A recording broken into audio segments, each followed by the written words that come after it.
take your 4 paws and walk away. Good morning. Awesome. Good morning, everyone. Yeah, there we go. Who's in the house? Who is in the house? Leslie, Glory Bell. Okay. Let me go creep on this screen really quick. Hold on. Glory Bell, what's going on? Are you at Disneyland today, or where are we at here? Okay. We got Brandon Chow. Good morning. Where you at? Where's Brandon at? Kate Champion. Good morning. Switzerland. Oh my goodness. There's nothing more. What? Damaris from Switzerland. Oh my goodness.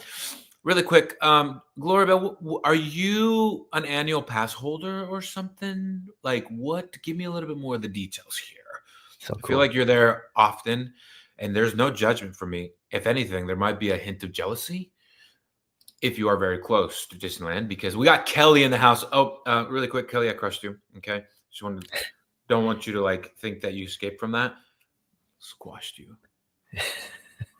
Always remember. No Disney, home with the cooties. We got Rhonda in the house. Okay. Oh, she's a new Glory Bell is a new Disney annual pass holder. That's legit. We are going back next year. With when Banner turns 6 and Cruy turns 4. Kiddos are super excited. We're trying to navigate when we're going to go. Are we going to go during the Christmas festivities, or we're going to go during the Halloween festivities? We're kind of hoping that we tip it to the Christmas, because I think it's just way more magical. But when we go during that time, I don't know how much they're going to want to play in the pool. It's just kind of like a give and take, I really do. There's like a strategy for when we go to Disneyland with the kiddos. We stay at the Grand California Adventure Hotel. That way we can get early access into the theme park. We go in as soon as they open. We could get 2 or 3 rides, the ones that are super popular. Then we go back and have breakfast around 9:30. But here's the thing. The key is to make sure you take some snacks. I made a huge mistake day one not taking snacks in, and they got hungry about 30, 40 minutes after they woke up. That was a rookie mistake. Don't ever do that, okay? So I took a couple string cheeses. I took a couple bagels, so that when they got hungry and we were waiting in the line for a little bit, they crushed it. When we got back to then have breakfast at 9:30, we had the Mickey waffles. We had the whole shebang, right? Because we were clocking in at least 9 to 10 miles of walking there. We had to carb up. So then we would, around 11 o'clock, we would probably, or 11:30, let them have pool time for about 2 hours, because they would go wild and out. Then they would take a nap for about 2 hours, which is super cool. And then afterwards, you have to sign up. Here's the thing. If you're going to go to Disneyland, you got to save up. You got to drop the money on the things that are of most value. And yeah, you got to up. There's that line hopper now, because you can't get fast passes anymore. You have to pay. I don't know if you knew this, Salvi. So if you go to Disneyland, you have to. There's no more fast. First of all, have you ever been to Disneyland? Yes. You mean the fast pass isn't a fast pass anymore? It's not a fast pass anymore. So now what it is, there's a faster pass. Well, so they got rid of those things. Okay. Oh my goodness. Now you have to pay $30, and every 2 hours you can lock in a window to go on a ride. So it's like, does that make sense? Say it again. So I don't know what it's called. I think it's called the Magic Pass, but pretty much, or it's called the Lightning, whatever. Wait, there's a fast pass. There's called Lightning Lane. I think that's what it is.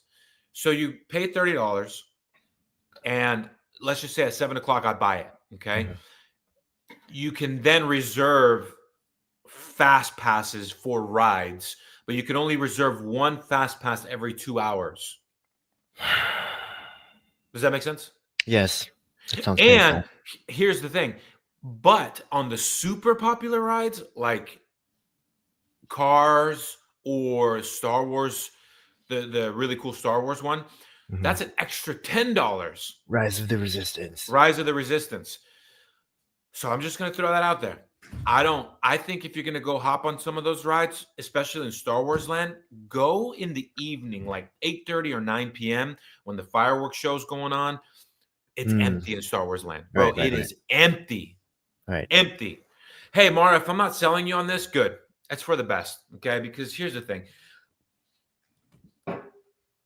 Listen, don't judge us, okay? I will say this. When we went to Disney, you got to expect you're going to spend, because, and here's why I say this with confidence. I'm deep into it. Yeah, or you just like the energy about this is like. We're talking Never about heard you be Disneyland. more passionate about something. Well, it's because we're talking about Disneyland, So good morning. So here's the thing. When you, I lost my train of thought. I'm not passionate about it anymore. What was I saying, Salvi? Disney Marathon. Oh, no, I wasn't talking about that. So I watch these like Disney channels and they're like super nerdy, but I don't care. And the guy that's the channel. Like on YouTube. Yeah, on YouTube. On YouTube. Not everybody knows what you're talking about. Yeah, I watch Disney people talk about it on YouTube and like all the Disney news. And even them for just a couple, just to stay at a hotel or whatever, and like cost of eating, all of that. It was and for a 3-day trip, they spent upwards somewhere in the $2,500 range just for two. Yeah. Just for two. You take a family of 4, okay? You're going to be dropping at least 4 or 5K. Then you take individuals like us, we're super picky about our food, and we have like all this. No. I'll always go. I think we spend less on food than. Yeah, because we go out to Target and we go buy food first, like sandwiches, things like that. We don't drink, and we don't get like a lot of the desserts and stuff. That's right. That's right. We don't. We allow 1 dessert per day, and we time it very effectively, somewhere around 6 p.m. because we know we have at least another 4-hour window for them to get their energy out. You know what I'm saying? Anyway, I feel like I can start. No, I can't do that. I don't want to do that. Speaking of Disney, though, sorry, I just had to show up. I did go out and buy some Lorcana cards. What you know about that? Oh my goodness! Don't. How dare you, Salvi? Don't judge me. I don't know. That tone kind of felt painful. It's still surprising to me that it's great. I bought it for the kids. Yeah. I bought it for the kids. Okay. Anyway, I thought that they appreciated the artwork, so I might look into it. I was trying not to get so influenced in the Pokemon cards. That half marathon in New Zealand that Miranda shared looks like the best. It looks super cool. Looks super cool. Actually, how about maybe we start off? Okay, there's many ways that the show can go, and I'm really excited for it. Don't forget, I have a bunch of questions. I don't want my members to be, or my followers on IG to be upset because I don't answer. They're not. No, questions. We'll go into those questions for sure. Chris wants to know if I have Mickey ears. You've bought some, I bet. No, I haven't. You never paid for I never paid for it. No, heck no. I paid for Vinylmation. I feel like we can't keep talking about her because she's done nothing wrong. And I feel like she comes up on the show a lot. No. Absolutely not. Like even Kayla, remember Kayla? Kayla had Mickey ears? Yeah, but I know when you gave me the look that you were thinking of. No, Chris, I've not bought some Mickey ears. You know what though? I feel like I need to buy. I need to buy like the staple Disneyland thing. You have Mickey ears, Chris? No. You don't have Mickey ears? We're just gonna get like some audio feedback. Nice. All right, cool.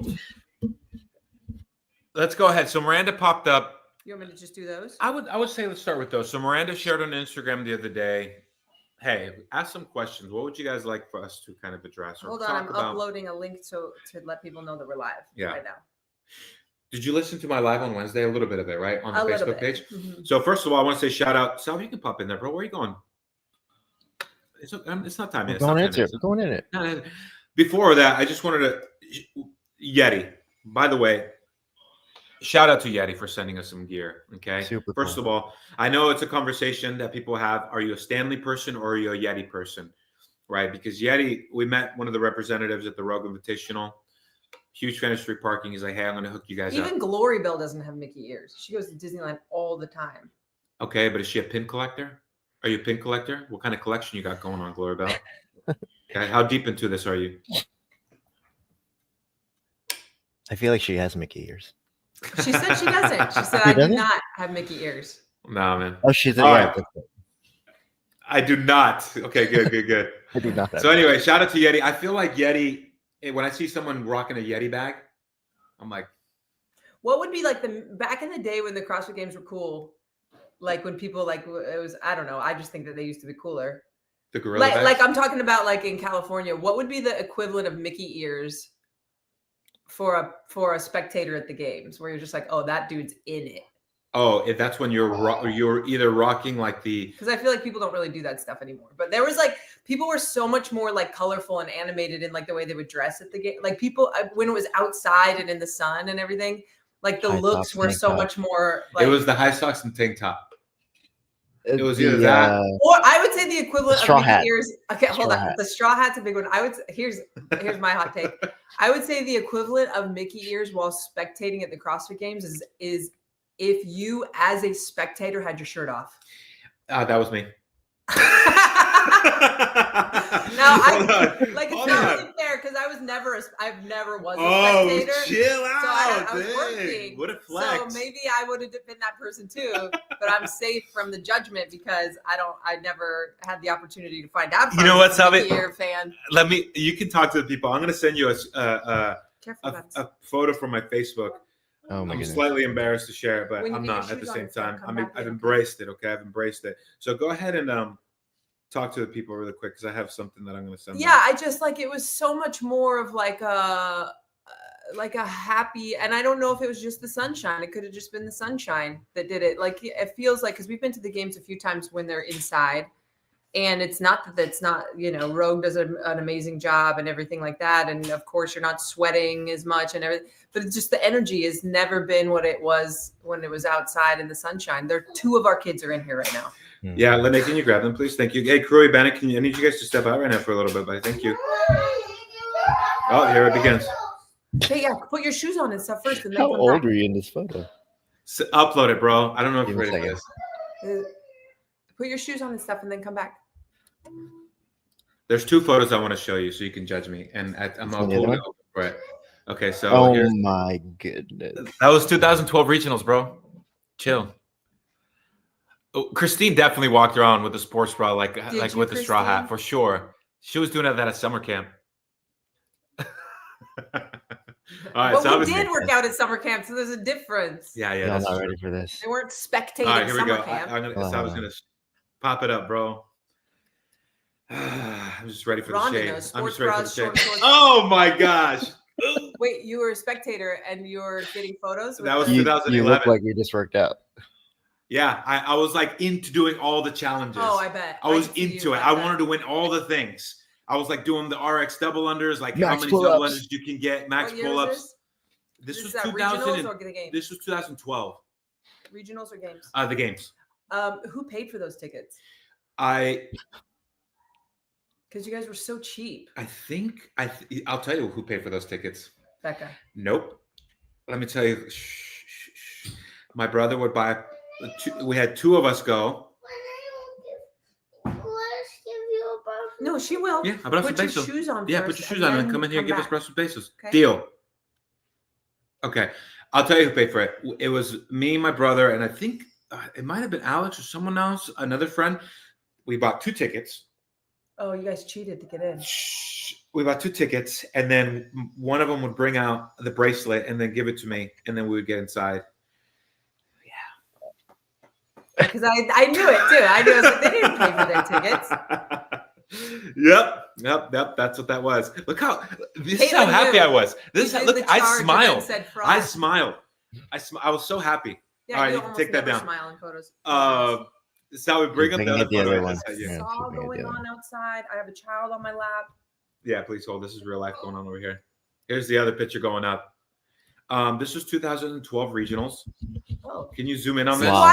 why do I have a torn That's supposed to be ACL there. when you were doing stuff like that? I've never done a snatch like that. Because that was 205, by the way. And this is what That I'm was saying. 205. I did not look like that when I caught the clean that tore my ACL, and here I am. If you could, this is where the starfish phrase came from. Well, Hey, don't snatch like a starfish. some of the people that you were snatching with on a regular basis also What's up? snatch like that. This was I don't know what that was. It was literally, I was just told, grab weight, put it overhead. And I was like, okay, I got this.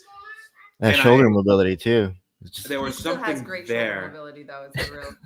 Yeah. And the reason why nothing tore is because I was 22 years old there. Right. That's why. I was 22 years old. That was the good old starfish. Just so you guys know, there was always a beginning to everything. Okay? Cool.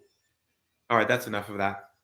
Nelson, cashing in those discs for 205. Yeah, totally. That's what that was. Mhm. How long did it take you to get your snatch? Like for it to kind of click and not let me just Like a full squat snatch. Mhm. I had a I had good movement, and good is still, it was never my best movement at all, but not until like I was almost retired. Besos to Benny. I love you. In 2012 at regionals, we had to do, and that same event, I did a split snatch. You did a split snatch. And I got second place in the Love you. event. So Hey, can you call us right away? because But I want you. I love you, buddy. Love you. We're gonna go to Big Al's later, okay, buddy? How many hours? We'll go. That's to be 4 hours. Okay. Deal? Beso. Show us a good day, and we're gonna go into It Big doesn't open Al's. until 3, remember? I want 3 hours. You got it. Have Beso. fun. Can you make us something today, please? Love you. Big Al's countdown. Okay. I love you, buddy. Have fun. Love you, buddy. Okay. Go with Line. All right. Yeah, I did a split snatch in that event because it was just, I was so strong in the pole, but I was just like not in a good position ever when I tried to get under it. Right. So Come on, man. he's gonna walk. He's gonna walk him out. I'll come with you. Go with Papa. I got you. Love you, buddy. I got you. You want me to come with you really quick? I think Julian's gonna take him and put him in the. Can you guys hear that saw? A little bit. So I have a question. What percentage of the time that you've been to our house or been involved with our house, this house or the old house, would you say that there's not an excessive amount of extra people here? 10%. Never. Never. Yeah. Never. Like, okay, I would say not even before because we remodeled our downstairs in our old house starting in 2019. So we had only lived in it for like a year. But even before that, we filmed everything there. Yeah, I've you always have to never, work around everything. as an adult with children, had a house where there's not just an excessive amount of strangers and random people at my house. Since Julian and I have lived together, there's always been random and excessive amounts of people at my house, and it gives me so much anxiety. So much anxiety. Kariana just got a cold foam. Oh man. What flavor, Kariana? Get yourself a birthday drink, Kariana.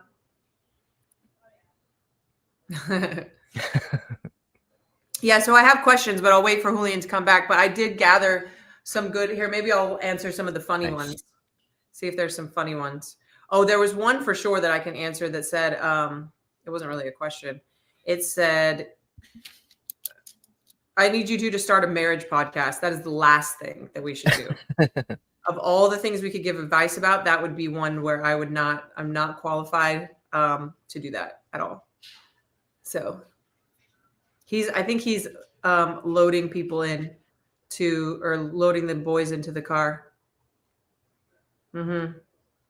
What else do you guys got going on? I'm not as good at like hosting this as he is of being like just random with the comments.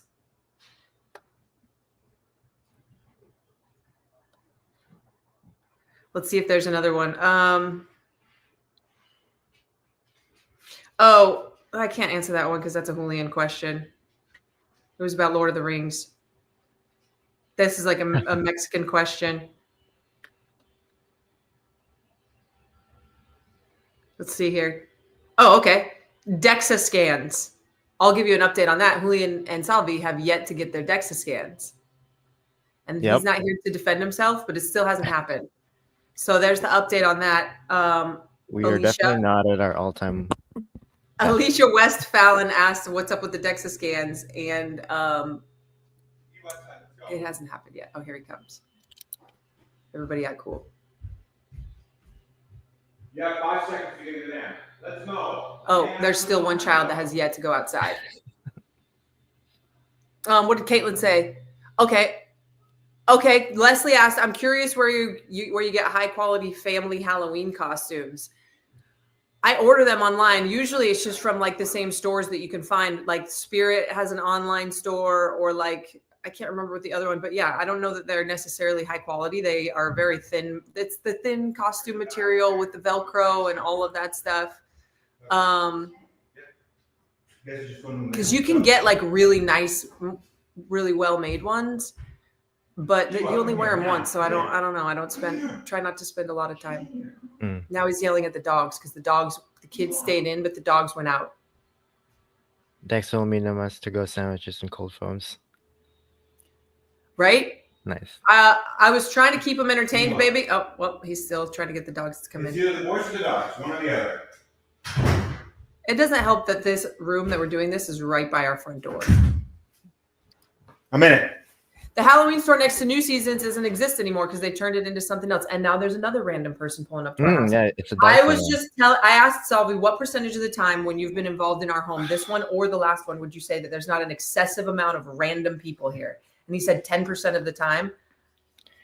And it's just so much constant, random It's a lot. people all the time. And I want to let you know, because I think that maybe you don't know this, it's not normal. Like other people's homes don't always have like 5 extra people at their house. I believe it, but hey. Because I think maybe this has been your life. One of them is building the sauna. Yeah, I know. And when we were remodeling the house, they were remodeling the house, but I was still had a pregnant belly or a newborn while all of it was happening. Yeah, it's a lot. It's a lot. All right, we're in it. Question time. Okay. Here we go. Okay, I'm just going to go through these. Okay, someone had asked, what's your favorite sport outside of CrossFit related sports? My favorite sport would be... We don't watch sports. So I'll answer it 2 ways. What I like to participate in and what I like to watch. Okay. So participate in indoor soccer. Okay. Not outside soccer, indoor soccer. Just because it's more faster pace. I like getting in a good workout in that way. Sorry for any jiu-jitsu people. It's not that I'm anti it, but I haven't done it yet. And I'd rather do wrestling than jiu-jitsu. Do adults do wrestling? I think they do. Like, I just don't hear about it as much as jiu-jitsu. Chris, I'm going to do it, okay? I know you're like shaking your head over there. I promise I'll do a little, maybe we can do like a little private class, okay? Maybe we can do private class. And as far as like watching, I would say as far as watching goes, I'm very into the track and field. I was going to say the same thing. Track and I mean, field. I don't often watch it. And not but even I do all of enjoy them. watching it. Maybe just like the 400, the 200, the 100, 200, 400, all the running events, all the track. Mm-hmm. Yeah. Super impressive. It's very impressive. But that's one of those sports that you have to know enough. You have to have participated in it enough yourself. And I think that's why CrossFit does well, is because the people who are watching it are also participants. Yeah. Because otherwise you don't know how crazy it is what they're doing. That's correct. Like I can appreciate, and I have done some swimming, enough to appreciate it more than I used to, but like I can't appreciate swimming like my friend Jen, who used to compete in swimming, can appreciate swimming. I have a question for the people watching really quick. As far as sports go, what era are we in when it comes to basketball and soccer? I feel like a lot of the legends are the GOATs. Maybe this is just what happens naturally, but LeBron's about to retire, but the Steph Currys of the world, the Kevin Durant, like all of those that kept it very, Kyrie Irving, that kept it very entertaining. It's like, wow, but they're kind of getting older. They're getting ready to phase out. They're not as agile and everything. What's the next generation? Is there people that bring that kind of energy and even for soccer, like the Messis of the world, especially you're like adding questions to the list of like 40 questions. I know. Sorry. Even Barcelona, like there was like the Madrid Barcelona era, and even like, what is there people like that anymore that really just add to it? Anyway, that's a question for them. Sorry. Okay. Next. What about you? Just track and field, or what? I'm not really a sports watcher. I grew up loving hockey because my brothers played hockey. I played hockey when I was very young, and I would still enjoy watching hockey if we were. I thought the door opened on its own. If we were able to, or if we ever watched it. But yeah, I'm not really a sports watcher. I've been to one NHL hockey game in my life, and that was the Red Wings. I thought that was really cool in person. We went to a Laker game with Paul. And was that the only NBA game? That was the only NBA game that I had been to. What about, here's one I like to watch. I went to a lot of Jazz games because I grew up in Utah, and the Jazz, I was in Salt Lake City and young growing up, going to Jazz games in the Karl Malone and John Stockton era. Like during the whole, like they were playing Michael Jordan and stuff like that. I was never at a Bulls game, but I had a cool era of basketball and a very cool team to grow up with. Nice. I like watching table tennis. But you don't often watch table. Not I think they were often. asking like, what do we actually watch? Yeah. Like maybe in the Olympics, like, hey, I'll pull up that channel. Blair no says problem. hockey's the only U.S. sport I really enjoy watching, as a similar energy to rugby. Yeah, hockey's fast. Yeah, That's it's why. super fast and it gets wild and out. Oh, for sure. Okay, those cool. people are vicious. All right, here's the next question. Okay. This one I thought was really good, and I'm not going to be able to answer all of them, so I apologize about that. Specifically for Miranda, but when I was reading these questions, told you that I think that you could chime in on this too. Sure. Can you touch on any body dysmorphia or body image issues since CrossFit? Do you want to go first? No, you can go first I feel like you have something to say. Yeah, body dysmorphia. I'm going to bring in Salvi for this one too, because I feel like, Salvi, if you're comfortable with having this conversation, pop in the screen, bro. Miranda, body dysmorphia. I would say that, yeah, do your best. I definitely maybe it's no different than how I struggle with going to getting a DEXA. That already came up while you were outside. Yeah, the DEXA. I would say that I do have this idea of what I need to maintain. And I would solely place it on society. Like there's no, as I look deeper and all the stuff that we're doing, it's very clear that I'm very comfortable. There is something to the world we grew up in, and it was such an ingrained part of our culture in the fitness space.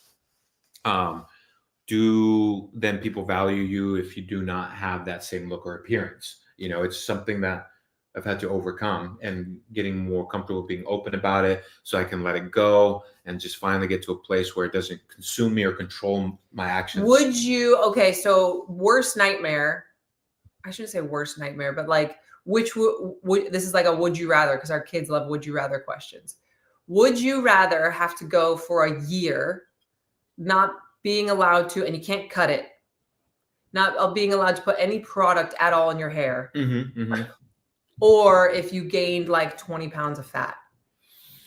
What would be harder for you? And held it for a year and held the 20 pounds so extra? there's you can't wear a hat, you can't cut, you can't buzz your head, none of those little tricks. Yeah, I would shave no product in my hair. And I would say it's less than the body dysmorphia too with the 20 pounds.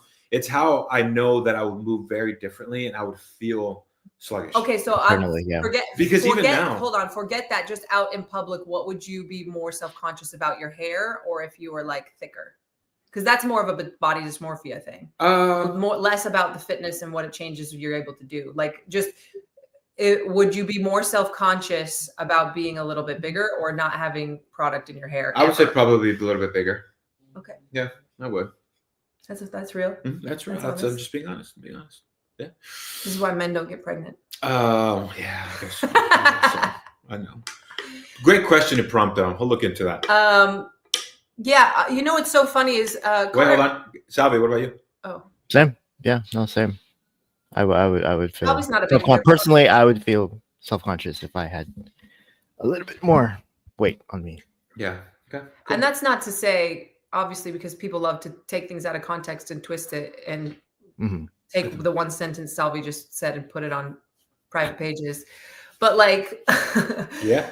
That's not to say that you would look at anybody different that's that way. It's your own personal, your identity is so rooted in your body type. For sure. Yeah.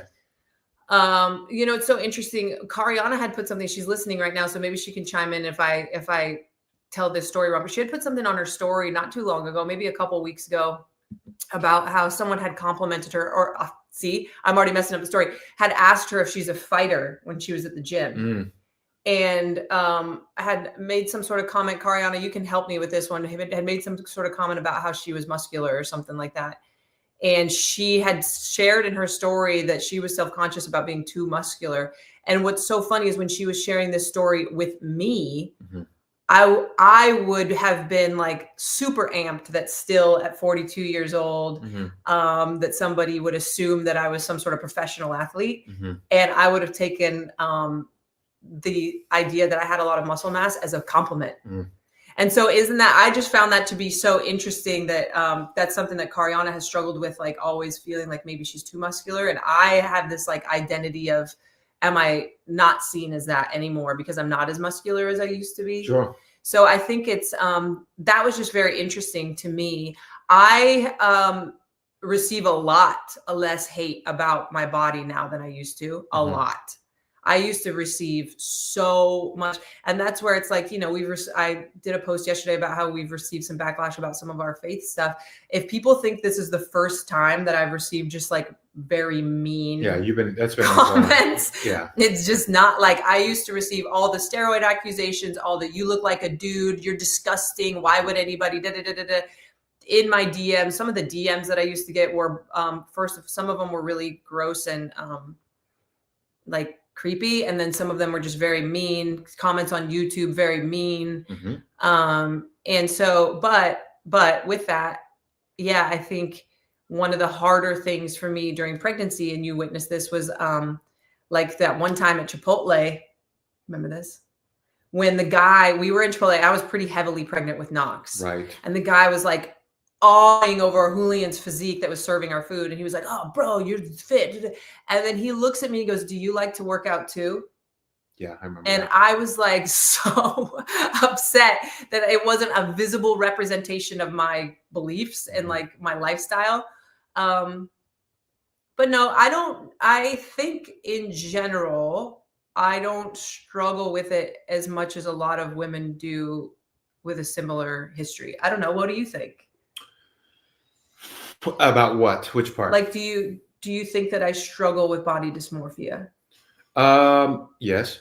Oh, like, okay, let's put it this way. Sure, I do, because I've been used to being lean for a very long time. So if I wasn't like really, really lean, I would probably struggle with it. I do struggle with, like, I ask him now because I'm in my 40s, like, is my skin getting looser and things like that. So it's different. And I struggled with it postpartum for sure. But I also don't think I ever was like trying to hide it or like would go, you know how like what I mean is a lot of the athletes that we've seen when they get pregnant, they ghost, like you don't see them, they don't post, they don't like, they go, and maybe not all of them are motivated by feeling uncomfortable about the way they look, but I'm sure some of them at least are just like, let's just put it this way. If you feel it, other people feel it. Not everybody will agree, but it's to feel like you're the only one thinking the same thoughts is just also not true. I've always had more issues with my face. Yeah. Like, I'm like, am I looking old? I look, oh my gosh, like my eyes, and because we're on camera so much. Yeah, for sure. I mean, the amount of times I'll tell Salvi, I'm like, bro, wow, how dare you use that photo of me where I just look like death?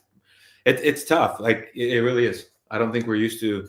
Do you think that? I don't think it's normal or healthy for people to see themselves as much as people see themselves now. Yeah. Like the selfie cams and like all, because even before even when we had cell phones, but they didn't have cameras, how often would you actually see a photo or a video of yourself? Not often. No, absolutely not. Maybe you looked at a reflection in the water or something, you know? I mean, we had mirrors, but I'm thinking like back in the day, like primal, you know? No, yeah, I'm talking about like even like before smartphones. You, of course, like you're in the Starbucks bathroom, you see yourself in the mirror, but then it is what it is, and you walk away, and you're not like deal. We were walking around with boogies in our nose, and you don't open it up to strangers commenting about your, you know. So back in the day, for someone to, you know, it's kind of like that post that I put in that comedian the other day about the birthday thing, but like for someone to like verbally attack you the way that people do on social media now. Before social media was a thing, they would have to walk up to you in person or call you on the phone and be like, I don't like you. You're ugly. That's right. It's just so it's easy now. And people, I'm not saying people never did it. I think people were much more bold to do that back then. But they would have had to really be convicted about how they felt and not just like, you know, so much easier. A minor annoyance is like, well, what's what we talked about the other day, right? Like we were like the craziness of this being a portal that checks you out of your own reality. You know, it's this what we've normalized nowadays is wild, it's bizarre, it's not normal, and the more we try to normalize, there's obviously good that has come from it. I would say that with everything, there's good and bad, but some of the negatives are very, very costly for sure, and you can see how it's impacting already the younger generation for sure. You know. Yeah. Okay. Next question. All right. Next question. What do we got? Whew. How many of these am I allowed to do? By the way, I just want to be completely honest. I'm barely coming off of that high high anxiety hit that just hit when it came to buckling up our boys in the van and my dog walking across here. And yeah,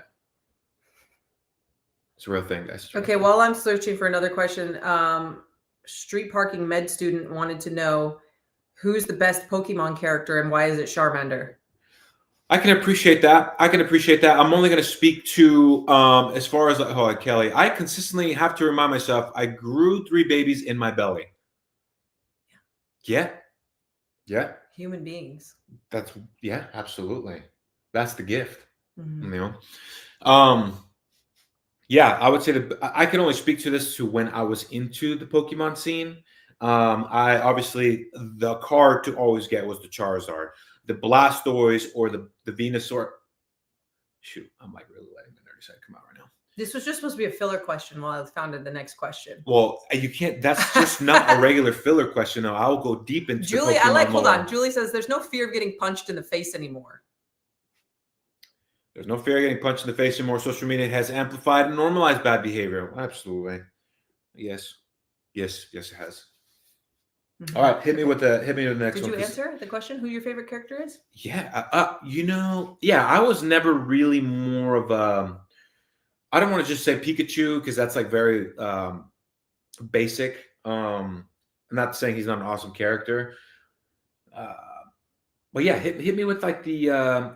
When I used to play Pokemon, you would always there was like the 3 I was just different. asking for a character name. There was the 3 different things. It was like on the Game Boy. Did you ever have a Game Boy?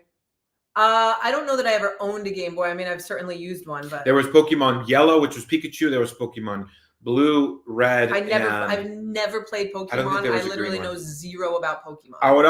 It was hard. It was you know what? It was like the triune of the Pokemon era, and it was just like. I remember when we lived in Irvine. We lived in Irvine is when they released Pokemon Go, and we lived in Irvine, California when Pokemon Go was released. That was wild. nuts. We saw people walking around our neighborhood like it was. Disneyland. Remember when we went to Disneyland? Yeah, Disneyland because there was like the pit stop, whatever they would call it, where they could. Yeah, had to go to the play. That was wild.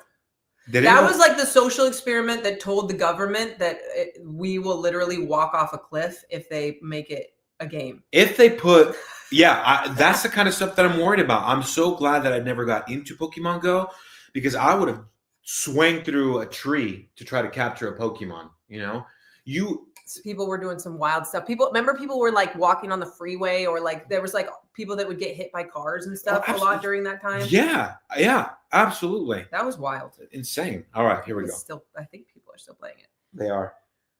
There was a couple people that asked because you had mentioned about meal prepping on your post about how we've been meal prepping and they had asked like where are you guys getting the recipes? What kind of menu are you looking at? So we kind of have like a flow going. There's a set breakfast. There's always a set breakfast, and which is like a breakfast scramble.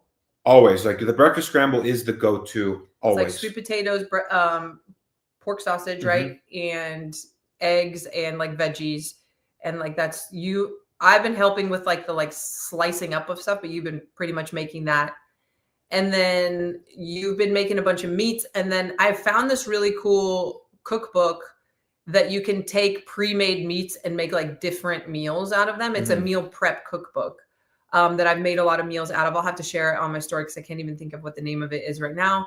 But this week I did one of the meals from that. It was like a cashew chicken, but then I found a random other recipe on Instagram, quite honestly, and made some shrimp tacos. They're so good. Yeah, we try to get some variety in there. Yes. And using like some of the SP recipes and stuff. Yeah, but usually what happens is the breakfast happens and then 2 different meals throughout the week. Yeah, and I would say keep it, when it comes to your Nikki says she hopped the fence. Chris, did you know Chris was into it? Here we go. I would ride my bike into the office in Costa Mesa and play Pokemon Go. You thought he was creating new designs for Progenics. No, he was trying to catch Charizard. Wait, Chris, this was when This was like when we lived in Irvine. That's absolutely right. Chris, I see you. Chris, I see you. Okay. I will, before I go to jiu-jitsu gym with you, I will go catch a Pokemon with you. Oh my gosh.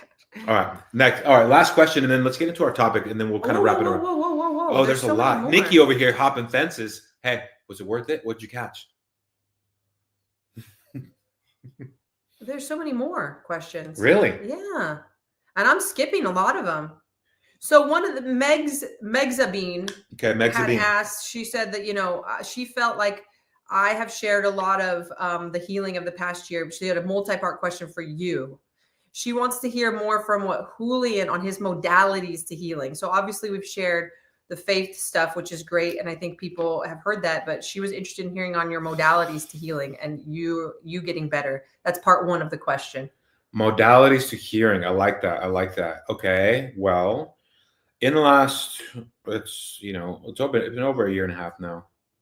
Some of the things, step one was seeking help. You're rallying your support around your friends and family, so you don't go to full darkness, right? And then, finding a therapist, and even that took a while to get to the therapist. We cycled through a couple. I cycled through a couple to get to the place where I'm at now, and I've been consistent with this therapist now. He's like my Good Will Hunting therapist. He's like my Robin Williams. Sometimes when he's talking, it's tough. It's hard. I really have to focus. You have to really focus, but he's like almost pushing in his 70s, but he's so wise. And it wasn't until later that it was a specific type of recovery too that I had to go to. And the part of his 12-step program was also joining a men's group, and it was like 4 to 5 dudes. That was very humbling because I was in there and I was like the youngest dude in there. Mm-hmm. They're all the guys are like in their 50s, 60s, 70s. But honestly, though, it's actually really paid off because, I've been able to really lean on them for a lot of support. And because especially early on in the faith, our walk with faith, you're still, there's the idea of faith that you love, the idea of grace that you love. But then you don't really process the intimate relationship with Jesus that you have to work through to get to a place where like, oh, okay, this is what now I'm understanding what is being asked of me. So all those steps were very helpful. So therapist, and you're probably going to have to cycle through a couple of them. And that's always really tough too, because here's the reality of all this. Therapy is really expensive. Mm-hmm. It's super, super expensive. So you have one or two options, right? You don't go to therapy and you try to take the route of being stoic about it, or just drowning out all the pain that you're feeling inside. And that's just never a good plan, because you're never really addressing the things that, one, you need to work on in the marriage, and two, what you need to work on for yourself as an individual, going all the way back to where imprints were made. That's a very uncomfortable journey. That's really hard because it takes you surfacing everything that has impacted you and then putting it out there and then really talking it through. And then all that, at first it can be easy to then still try to point the finger, because all the therapy does is brings it to, well, my parents' fault. It's like, Mm-hmm. but it's not their fault, because, they were also doing their best, all to then bringing it back to, I really like that Keller line that he gave, which true repentance is, when you stop blaming others. when you stop blaming others and start taking, complete ownership Mm-hmm. of everything. There's no, but it's, nope, that is over. You are no longer doing that. So, in saying, I don't want to get distracted by this comment, I will read it in a little bit because I'm still on train of thought. All that in itself, while still showing up and being there as a support for you to overcome your trauma and your recovery and your healing, all, because I was the one who caused it. And that was also very shame inducing. And as I was like trying to work through so much stuff, it's horrible. It's freaking horrible. Mm-hmm. Because all of that, like, it still was not again, going back to taking complete ownership, it still was not your fault. So you have to learn a lot about like when to do timeout loops. Like, hey, I gotta take a pause.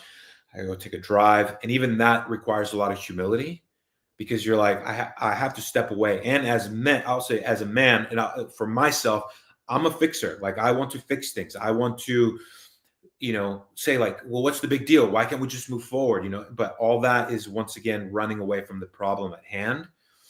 And one of the things I've had to really work on for myself is not being a rescuer, which is also horrible because, I like to be a rescuer. Who doesn't like to feel like they're a rescuer? Or maybe I'm just speaking for myself. I'll just go and once again bring it back to myself.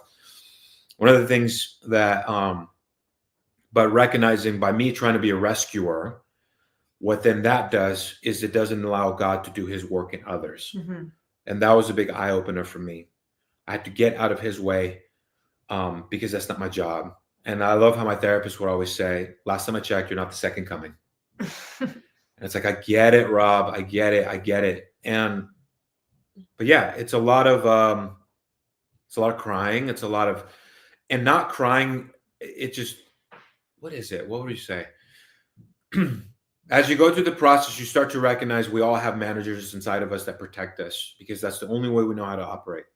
One of my biggest ones that I've had to kind of surrender every single day and put on the table is my pride.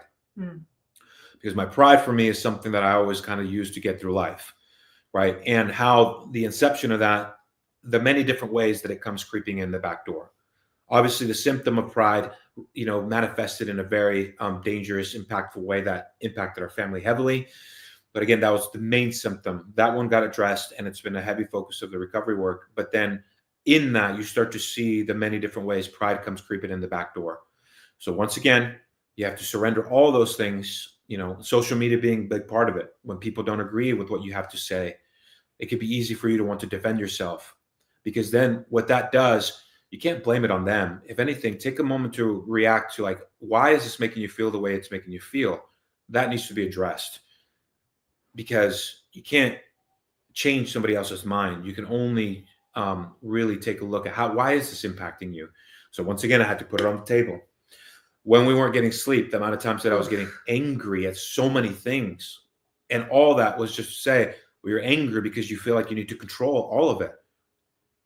Put it on the table. It's not your job to control any of it. You're okay to, part of all this is just to learn to be who you are just as you are. And do the people in your life accept you for that with all your flaws? And as you have, love you. I'm so grateful for you being in here. You've been such a big part of this support. Because I think that's the biggest fear in our life is we just want to be, are we accepted for who we really are? All our ugliness, all our mistakes, the good and the bad. So yeah, there's friends and family, there's therapy, but the most important of all of that has been truly like what you put in your post yesterday. Once I've worked on continuing to work with Jesus and like, all right, if I didn't truly surrender to him, we still wouldn't be here. Mm-hmm. Because what I had to recognize and put on the table first was like, I know what you're asking me to do. Okay. And I'll call it the Holy Spirit because it was. I don't want to do that. Okay. Well, I'm here waiting for you when you want to do that. And then I had to put it on the table and work on it through with my therapist, and luckily he was a man of faith and, was very, understood the Bible. So then same thing, because all of it was bringing it back to grace, bringing it back to Jesus and what he did on the cross. And it was like, okay, well, now I put it out there. I exposed it. I brought it to light. And then it was, okay, now I was able to then tap into being stoic and being like, okay, I got to tackle this. There's no other way. But the primary has been my relationship my walk with Jesus for sure. Yeah. And the support that he has given me to overcome all my trials have been in the therapy with Rob, with you being such a supportive wife, with our children, with our friends here watching, with our family, people that have really just been in it with us. You start to really understand the value of friendships, like true friendship. So it's a community. Well, that's what I was going to say. One of the things, so obviously we've talked a lot about like our faith and not everybody shares that with us. And even the people that aren't like upset about it, maybe that don't share that. I think one of the things that we could share that was beneficial really for both of us and still is for you and me to a lesser degree than what you're doing now is therapy, but also group therapy. Both of us have been involved with. And I think, going back to when you said that we first started going to church, even if whether faith is not your thing or finding a faith community is not going to be your thing. When we started that, I think there's still are these people going to judge me if we tell them what's going on with their family? Where if you go into a group therapy situation, especially yours, that's like you guys are all kind of struggling with similar things. Find a support group that focuses on the same things that you struggle with. Yeah. So when I mentioned, like when I went to the Bridge, like it was all group therapy. There was no one-on-one therapy at that place. And it was a place where actually it was the best thing for me because nobody knew anything about me. Nobody knew about street parking. Nobody knew about CrossFit Miranda or Fearless Miranda or the Instagram. I got to tell them that stuff, and I had to because it was added to my story.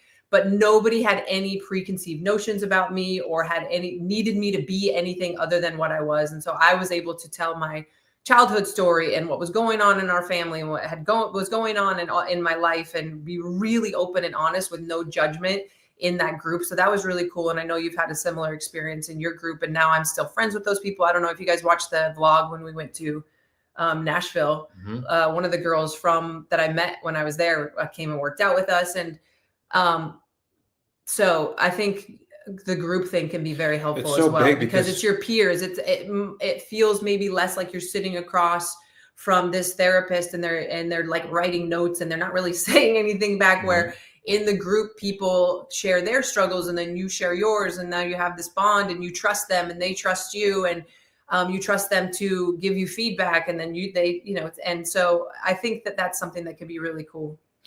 Yeah. And I know people, that's why like programs like AA, you guys, I got to go to when I was in the Bridge, Kentucky, by the way.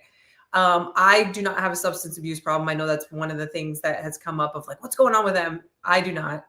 But a lot of the people that were there did. And so we went to these like AA, and I went to a Narcotics Anonymous, not just meeting, but convention in Bowling Green, Kentucky. And the energy and the love that the people had for each other at those things was wild. And it's the same concept. What's beautiful about the men's group, there's so much value and wisdom in that group. But one of the things that really stands out to me, and I'm going to put this out there, at first I used to be so angry and resentful that I was going to that group. Oh yeah. You're like, I'm not like them. I'm not like that. I don't belong here. What am I doing here? Like, why am I even here? Like, I was so angry. Again, going back to taking ownership, I recognized that I was only angry at myself for the fact that I was there. But now these men, we really lean on each other for support and check on each other regularly. But one of the things that really stands out to me with some of these gentlemen who are in their mid-60s, it's like these men are wounded. These men are wounded, and they just have never been able to just express truly how they feel or heard or loved in a way that they can just open up and talk about their struggles. Now, that's not even to put that on their wife. That's not even to put that on anything. It's just like, hey, something in you has been imprinted to the fact that like you don't feel safe to share who you really are. And now finally they're doing that because they realize by them not doing that has put them in the position that they're in. And obviously they are taking ownership and accountability. But it hurts me because they're in their 60s. It's like, man, that's what has actually made me appreciate so much of this group now, and being able to learn from that. So no matter how uncomfortable this recovery has been, there's a lot. The light is there. It's like, okay, I see all of this as part of a plan here. So yeah, and our therapists have like brought up to us several times because we've gone about our recovery in a very unconventional way. Very. In the fact that we have slept in the same bed throughout almost the whole thing. We had a slight moment of, where we spent a little bit of time apart, like 20 something days, but yeah, throughout all of it. Yeah. And they were just saying that's not normal. That's not normal. And it made it harder in a lot of ways, but I think we were just so committed to try to keep everything as normal as possible for our kids. And also to show, like for me, it was, again, and for me, it was not allowing I guess, Satan or the enemy to grab a foothold Yeah, of course. by us being apart. And I don't know if that was necessarily a good call or a bad call, but it was the call that we made, and here we are. So Yeah. Yes. anyways, Cool. All right. Sal, if you want to bring, I know there was like a question that was prompted. it was Nikki. Nikki, you want to bring that up? How do you humble yourself enough to accept going to therapy? I've known for years I need to and want to go, but taking the steps to even schedule, show up to one, the stigma behind it is challenging. I would say step one is doing exactly what you did right now. You brought up the fact that you're struggling with it. And so our response to you would be, step one is what you did. I would say that there's nobody that could not benefit from therapy. Not a single human being walking the face of the earth. You know, like people will joke nowadays about like, oh, I don't have a college fund for my kids. I have a therapy fund. Like, here, son, like instead of taking this and going to college, here's like $30,000 that I've saved for you. Or I obviously know that college is a lot more than that. I saw a post from one of our members the other day about how crazy expensive it is. But like for you to start your therapy journey, everybody, like that, no one comes out unscathed. Mm-hmm. No, we all have our wounds. We all have our things. And the stigma around it, I'll be curious to see what the stigma about it is, because hopefully that we're an example of like, hey, there's so much benefit to it. There really, really is, because it can be very tricky to constantly go to your friends and family, because you have to be very careful that they may not be ready to experience some of the things you're struggling with, and they don't know how to properly address it. And that could add to some of the shame that you may be feeling in your life. Mm-hmm. Same thing with the church community. Sometimes these are real people. You know, oftentimes they'll only take the spiritual route, which is a huge part of it. I think grace is the most important part. You have to accept, okay, I am loved for who I am. But then you have to go work on your wounds. That's the only way to, and it's going to take a lot, but know that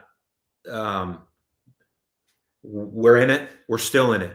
And the benefit is it's all been part of this recovery. So hope that helps answer that question. Okay, I have two more. Okay, hit me with that I think I can't remember what your topic was, but it was going to be how to level up. Okay, we'll get there, because one of them is fitness related. This is a street parking community question. The best way to coordinate a meetup in our community. I just wanted to address this one because it was ATS at Simp. Who knows how to read these? Anyways, it doesn't matter. But what's the best way to coordinate a meetup in our community? First of all, reach out to Caitlin. Mm-hmm. You can just reach out to, I don't know, Caitlin, you can comment if you're still on meetups@streetparking.com or Caitlin@streetparking.com. And she helps to organize a lot of that stuff or to give advice. And Kim and her have put together some really good like tips and all of that stuff for you guys if you want to do meetups. And then you're welcome to put it on the Facebook group. Are we going to go back to, I know we were doing a really good job last year of putting like during September of putting all of the like meetups that people were officially registering. So I don't know if we should do that. If people are actually letting us know that they're doing a meetup, helping them to promote them. Kim, Caitlin, are you guys on here? I think that would be a great idea to bring back. Yeah. Because I had been talking about meetups on my story and on Facebook this week too. But really, it is like find a place. A lot of people will just meet at like a park. Tell people to bring their own dumbbells or their own sandbag. If you need help picking a workout, we can definitely help you with that. Or go on Facebook and say, hey, what do you guys typically? What workouts do you do? I mean, most of the workouts that are just whatever the daily workout is that day should work for you, because you can do all of them with a pair of dumbbells. Team versions are always really fun. But whether it's 6 people that show up or we've had groups of like 30 people that show up, it doesn't matter. I think just having that connection. And this is the time of year when people start to think about that stuff. I put out there, and I know Caitlin and I have spoken about, like, we think it'd be really cool this year. I mean, and any going forward also, if you guys found like some sort of like local charity or something like that, say, hey, like we're doing a meetup, and also bring some of your old baby clothes, or bring some, clothes that you want to donate, and we'll collect them here and then we'll take them to donation, or bring food for the homeless, whatever it is. I know people had mentioned like local animal shelters, like bring a bag of dog food with you to the meetup and we'll take it and we'll drop it off after, whatever. Yeah. I think it'd be really cool this year. That's amazing. One of the other things I know that was asked in the unofficial SP Chit Chat group on Facebook, do we have any plans to do any big events coming up? So no, the short answer is no for any big events this year. However, Caitlin and I were discussing, and I even brought it up to Miranda, I think it would be really cool to do kind of a concept of what we did in 2023, which was street parking in the wild. Mhm. The first couple events were like a Tough Mudder, and then there was a Spartan race. So maybe kicking off the endurance track with signing up to a local 5K. We're actually going to start off. There's one coming up here in Vancouver, Washington, a 5K or 10K at the end of this month. Oh my word. So to kind of start, like we'll kind of clock that in, and then we hit our endurance track, and then we'll sign up for one after it's over at Disneyland. What? At the end, yes. Yeah. So we'll be doing more of that kind of stuff to kind of fit the theme. Even what Cariana was saying, a grit meetup. Cariana, Miranda, actually, and Bill are working on. We have a phone call today about. Yeah, working on the third track, which is the grit track. Think of the ideas that they came up with last year. It's September, right? They have some fun ideas coming up, and those are great ways to do meetups as well. It's out of the norm. You don't really have to teach too much. We're about to just get in it and hit some grit. So maybe looking, what are events out there that people are hosting? Now, High Rocks could be one of them. There was a High Rocks question. Yeah, I had told the team, like, I think it'd be cool to do a High Rocks event at the end of endurance, but apparently High Rocks has a season. Right. And it's out of season. Yeah. So we could just find stuff. If you guys know of certain fitness-related events, like maybe it could be a triathlon. Salvi, I know you're down. Salvi's down to hit that sprint triathlon at the end of, I think it's in August, usually in August. So we'll put that out there. We'll kind of do more of those kinds of events where we gather our community together at specific fitness events. To be like, hey, you guys can register. We're going to be there. We'd love to have you there. Maybe I bring my Blackstone. Maybe somebody could bring a smoker. We can set up a tent. After the event's over, we can do like a potluck where people can bring their own stuff. We'll provide the protein. You guys bring the LaCroix, whatever you guys want to bring. And we just kind of rally around and just hang out afterwards, you know? I think that'd be super cool. That's our plan for this, entering into this fun season, fun weather. Okay. All right. Okay. So leading into this one, how should the non-endurance folks prepare for the upcoming endurance focus? Caitlin? Yeah, I would say you are preparing for it. If you're doing the workouts, you're preparing for it. Now, keep in mind that there's going to be all sorts of variations, even more than what you're used to on the regular daily. So preparing for endurance, biggest thing is that I would say preparation wise is if you're going to want a piece of equipment for it, buy that. Rower, runner, bike. If you already have that, then you don't need to do anything. Or if you plan on running outside, then you don't need to do anything except for potentially make sure that you have some good shoes that are not, I wouldn't recommend. Hokas. Are they Hakas or Hokas? I think it's called Hoka. Yeah, sure. One of those things. Some shoes that I wouldn't recommend, like if you've got like nanos or you've got like even the Born Primitive shoes that we dropped or some that are made for more like CrossFit. Me personally, I don't like getting that volume of running in the stiffer, flatter shoes. I struggle with that. I know you run in your Born Primitive shoes all the time. I'm not going to do that for it. If we're going to do, if we get hit our endurance track and it's just more of like endurance focus, I'm going to switch over to some shoes that are better for running. I'll go 5-inch platforms on those bad boys. Yeah. So I have some like, I can't even remember, Asics maybe that Hinshaw had recommended for me a while ago. And then I got some new Nikes that are softer, more cushiony. But yeah, if you, and getting those sooner and wearing them a little bit before you start doing the endurance track, I think would also be good. And then keep in mind, there's going to be running, rowing, bike. So those are all separate versions. Then you've got the mixed modality version, which will let you mix some of those things together. And then you've got the timed version, which is like, hey, maybe you have a Peloton bike and you just want to do it on that. So instead of it being a specific distance, it's a time or whatever. And then there will be a shift version, I think, also. And so as far as fitness, just do the workouts to prepare for it. Nelson, pop up Nelson's comment. This is just a nice little reminder, plug and play there. Don't forget to log your workouts, earn your Project April badge to enter the giveaway we're giving away 3. I made this mistake on Wednesday. We're giving 3 C2 machines. We're giving away 3 of them. Did you know that? No. Yeah, 3. I knew we were giving away something. Yeah. So whether it be rower, bike, or skier, Yeah, we're giving away 3. So make sure you guys are logging that and we'll choose the winners for that. Cool. Thank you. Lots of running in April's daily workout to prep people too. Yes. All right. Look at Nelson just Dialing in, man. Dialing in. Oh, Beth is in here. Also, don't hesitate to go running store in your area and have them fit you. Beth, see you. Shout out. Okay. See you. That's it. I mean, there were many more questions, but those are the ones. Okay. Beth, did you send us an email, by the way? Is it the same Beth? It's the same Beth. Okay. Hey, I'm attuned to Beth right now. Okay. I don't remember getting an email. Okay. All right. So what I wanted to bring up, we're an hour in. Timestamp this bad boy. So I'll be popping real quick so I can take a breather and sip some coffee, but we'll go ahead and get ready. We're going into our fitness topic for the day. All right. An hour and five minutes later. Chris, what's going on with Chris? Fleet feet. In Vancouver is the spot. I'm about to go check out some fleet feet. I'm self-conscious about my feet. You are? You have flat feet? I have really flat feet.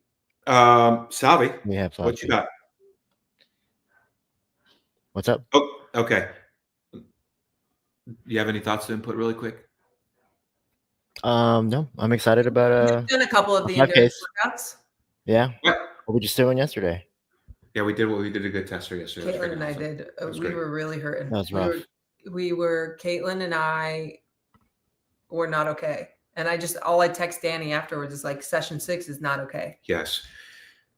All right. So really quick, where we're pulling this conversation from, this topic, and this is kind of a great segue into, especially what's going on with Project April. We've had a lot of questions of members asking like, hey, dumbbells, kettlebells, what weight should I use? Some members have been with us for a while, Project April for a long time, but this is applicable across the board. In our public website, we have a blog section that has so many of these blogs that have been put together for you guys to listen to, because you also tackled all of these. There's a iTunes link or whatever, right? That you did like a whole. Oh yeah. I read most of them. Yeah, And you like read most of added them. my little commentary as I was reading them. Absolutely. So we're going to be doing a little bit of the same concept. How and when to level up, especially now we're 8 years in, because I feel like I've leveled down. we're leveling down. So that's the perspective that I wanted to add into all of this, is the leveling up and leveling When should I down. level down. Kim, Christine, where are you at, Kim? Are you leveling Christine, down? have you leveled down yet? Have we gotten some lighter dumbbells going? Christine's been with us since day one.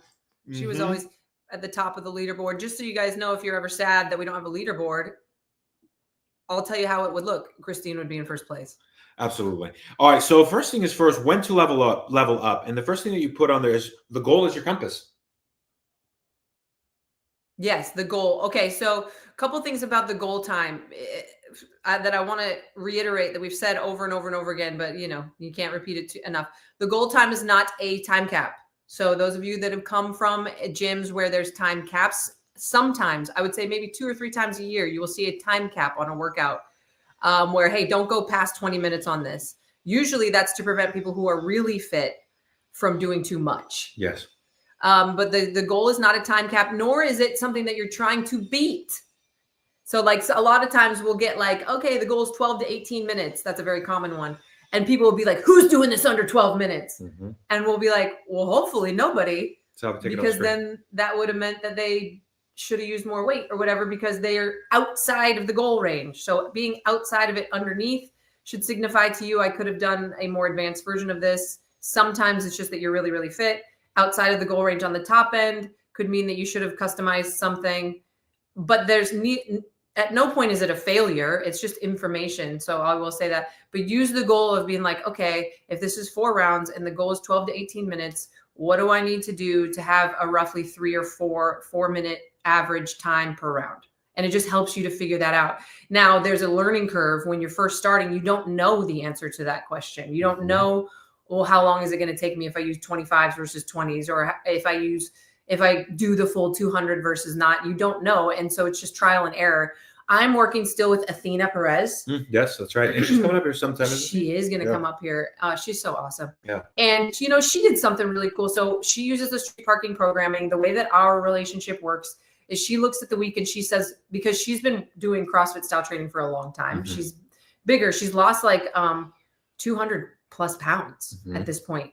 Anyway, she kind of knows herself, and she'll say, here's what I was thinking of doing for customizations. And a lot of times I'll be like, no, don't do that. Do the bike instead. Or no, I want you to like try to do this. Or no, instead of doing less reps with the lunges, just put the weight down and do all the reps. So I'll give her some feedback, and that's kind of how our relationship works. Well, like a week ago, she was like, listen, I'm just going to do the workout the way that it's written. I don't care how long it takes me this week. I just feel like I want to do that. Mhm. And I was like, all right, go for it. And then this week she was like, no, I'm going to go back to trying to hit the goal and customizing for the goal. So there's no right or wrong, but the goal information can be very helpful. Awesome. In here, there's 8 steps listed. And number 1 is going to be to set a mini goal within the workout. Mm-hmm. Okay. Now, You do obviously, that a lot. I do that. I do that a lot. Now, Give an example. examples that this could look like is doing a movement unbroken that you would otherwise break into multiple sets, or committing to a certain rep scheme to get through a difficult movement, going heavier, reducing, limiting your transition time between movements. Yeah, there's so many ways to tackle that. And that's where the beauty of this fitness journey is that you really, as long as you're consistent, can you really get it wrong? I think you can, wrong is not the right word I would use. I think that you can get less out of your fitness and out of your workouts than if you were reading the stuff that we're putting out and watch it. Because, you know, the reason that we have a lot of experience. We've watched a lot of people work out. We've programmed thousands of workouts. Mhm. And so if you're not leaning on our experience and you're just reading the workout and then doing what you want to do, Mhm. I think that there are things that you're leaving on the table that you could gain. Yes. But consistency is the most important thing. Yes. So if you're at least doing something, it's still great. But I think you could be getting more out of it if you were to dive into the resources that we're giving. Yeah, That's what I'm mini trying to goals say. is definitely how I approach workouts. I'll always see what the goal is here, what's the way, what's the recommendation, and that's how I'll end up choosing my weight. Sometimes if I see the extra challenge weight, the heavier weight, but if the goal's asking for something that pushes me on the middle to the bottom end of the goal time, it's like, okay, well, today I'm feeling intensity, so I'm going to choose a weight that allows me to do that. Mhm. So within that is that leveling down? That's not leveling down then. No, I think oftentimes when people choose to go heavier, they do it so that they don't have to go as hard, because it's a built-in excuse to break it up. Yeah. There's very few times like going heavier. Going heavier should only be that you're able to move as fast as the other people that are with the heavy weight. Exactly. Yes. But yeah, I'll always set many goals within my workouts. But again, it goes back to, we have so much experience with this already, where we know exactly how to structure a workout for ourselves, even by just analyzing, looking at the workout. Someone shows it to us, we're like, cool. And that's what I would say the mini goals should be is, especially for those of you guys that have been around a long time, you end up knowing your strengths and weaknesses so well that you can become so accustomed to kind of like pacing in a similar Mhm. way. So those mini goals would be, for example, anytime a workout has a set of like 30 wall balls in it, you always do 18 and 12.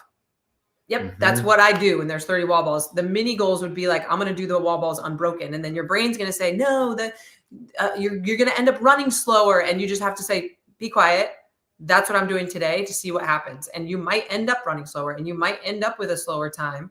But I think one of the best things that we can do is be honest with ourselves and force ourselves to do something that takes us just outside of our comfort zone.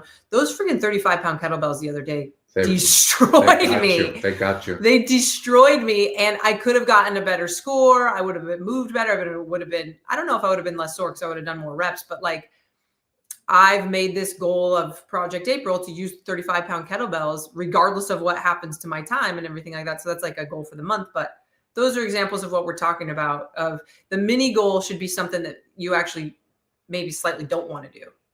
Yeah. Whenever I look at a workout, if I want to focus on my gymnastics, I'll be like, okay, cool. I'm going to then force myself to go unbroken on this gymnastics section of the workout and not worry about how it affects me on the other part of the workout. Some days it might be, okay, I actually want to hit a 200-meter run or a 400-meter run under 2 minutes or under 1 minute every single time, no matter what. That's going to affect how I move throughout the rest of the workout. But if my goal is going to be here, so yeah, I'll definitely pick and choose. And you can like tweak. So the other day when Caitlin and I were doing the endurance, it was like this the workout had 200-meter runs in it that were like a moderate pace, and then a row or a bike that was hard. And that also had a set distance. And so we were on the runner, but like it was an every 3-minute thing. Mhm. And so what I had told Caitlin is run for 1 minute at a moderate pace, regardless of how far you go. But then on the hard portion, do the actual distance. Mhm. And so you can kind of like mold the workout to what that little mini goal is. So for her, it was hit the actual distance on the hard, and whatever happens on the run happens.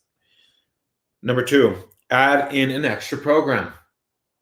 Oh, this is like a leveling up. Yeah, this is a leveling up. Incorporating an extra program into your weekly routine can help you address any limitations you notice in the daily workouts or further develop an aspect of fitness you really enjoy. Yeah, so there's no real wrong way to go about the extra programs, but because of this article is about leveling up. Leveling up. It's about I'm actually want to improve my fitness, Mhm. because sure, you can choose from the extra programs that you just like. And oftentimes when we do that, we choose extra programs of stuff that we're already good at. That's right. So in this scenario, you're doing the workouts, you're doing, the dailies, and you notice that whenever the barbell is on the slightly heavier side, you struggle to hit the goal range. Or you notice that whenever there's running in a workout, you struggle to hit the goal range. So Right. that would be a information for you to know which extra program you could benefit from. Oh, okay. Well, whenever it's a little bit heavier, I struggle. So I'm going to go do some of the strength building extra program stuff. Or anytime there's running, I struggle. So I'm going to go do, maybe I'll add in the endurance on ramp or 52-week endurance or whatever it might be.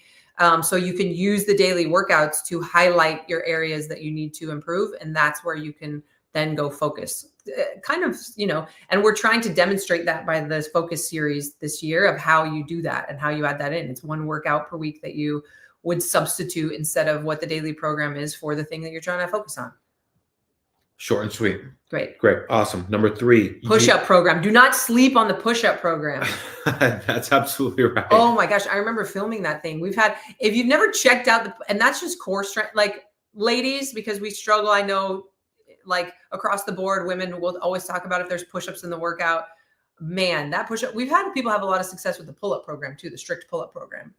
Yes. Okay. That's really good. Number 3, use a new piece of equipment. Mm-hmm. If you mostly use dumbbells, your body at some point gets accustomed to using dumbbells and it starts to feel easy or at least familiar. Switching comfortable. it. Yep, comfortable. If you're used to doing inverted rows in place of pull-ups, investing in a pull-up bar and working on that skill is a great option.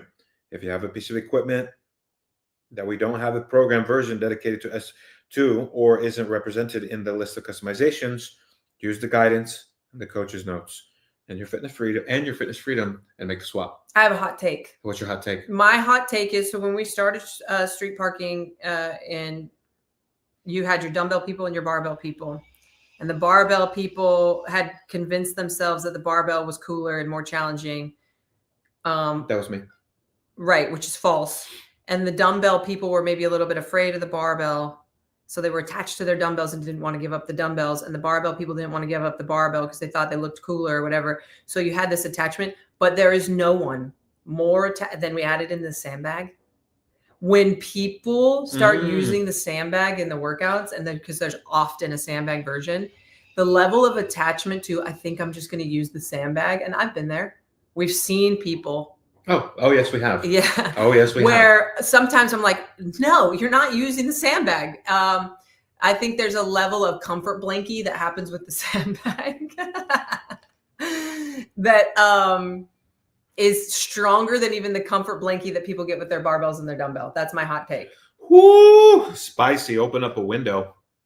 It's already open. That's why you can hear the saw so much. Open it more. Anyway, Christine's a sandbag. So if you are a sandbag comfort blankie person, and listen, I love the sandbag because it's not loud. You can take it in the trunk of your car. It's, it's not cold in the winter time. It's, not going to give you bruises in the same way, like all of that stuff. I love the sandbag. I have gone through periods of sandbag blankie hugging too. But I think, I